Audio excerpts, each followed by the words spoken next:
দীর্ঘ অপেক্ষার অবসান ঘটিয়ে অবশেষে বাংলাদেশে অনুষ্ঠিত হল ত্রয়োদশ জাতীয় সংসদ নির্বাচন। শহর থেকে মফস্বল, মফস্বল থেকে গ্রাম, সর্বত্রই ছিল উৎসবমুখর পরিবেশ। স্বতঃস্ফূর্ত অংশগ্রহণে মুখর ছিল ভোট কেন্দ্রগুলো, যা নির্বাচন ঘিরে সাধারণ মানুষের নতুন প্রত্যাশার ইঙ্গিত দিচ্ছে। 12 ফেব্রুয়ারি সকাল 7:30 থেকে সারা দেশের 42,779টি ভোটকেন্দ্রে একযোগে শুরু হয় ভোট গ্রহণ।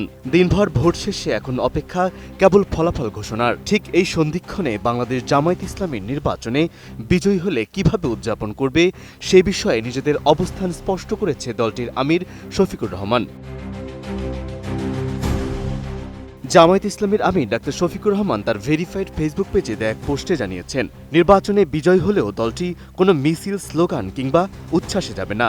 তার ভাষায়, বিজয় এলে সেটি হবে আল্লাহর পক্ষ থেকে মুসলিমদের জন্য অনুগ্রহ, আর সেই মুহূর্তে আনন্দ প্রকাশের পথ হবে ভিন্ন।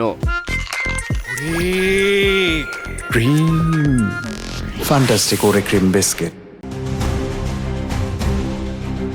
ওই পোস্টে তিনি লেখেন, মহান রাব্বুল ইজ্জত যদি তার একান্ত মেহেরবানিতে বিজয় দান করেন, তাহলে মিছিল নয়, স্লোগান নয়, উচ্ছ্বাস নয়, সবাই সেজদায় পড়ে আল্লাহ তাআলার শুকর আদায় করবে এবং জাতির সেবার জন্য তার সাহায্য কামনা করবে।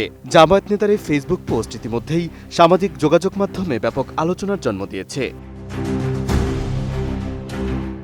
এদিকে দলীয় শৃঙ্খলা ও ভোটের নিরাপত্তার বিষয়ে নির্দেশনা দিয়েছে জামায়াত। দলের ভেরিফাইড ফেসবুক পেজে আমিরের বরাত দিয়ে জানানো হয়েছে, পূর্ণাঙ্গ ফলাফল প্রকাশের আগ পর্যন্ত কেউ যেন ভোট কেন্দ্র ছেড়ে না যায়। এর মাধ্যমে ভোট গণনা ও ফল ঘোষণার প্রতিটি ধাপ শান্তিপূর্ণভাবে সম্পন্ন করার বার্তা দিয়েছে দলটি।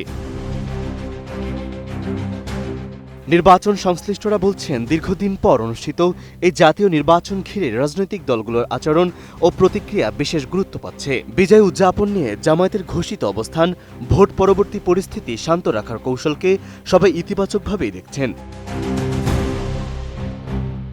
সব মিলিয়ে ফল ঘোষণার অপেক্ষায় থাকা এই সময় জামায়াত ইসলামীর বক্তব্য স্পষ্ট, বিজয় এলে রাজপথের উচ্ছ্বাস নয়, বরং ধর্মীয় কৃতজ্ঞতা ও সংযমের মাধ্যমেই সেই মুহূর্তকে স্মরণীয় করে রাখতে চায় দলটি। তাই এখন সবার নজর কেবল আনুষ্ঠানিক ফলাফলের দিকেই।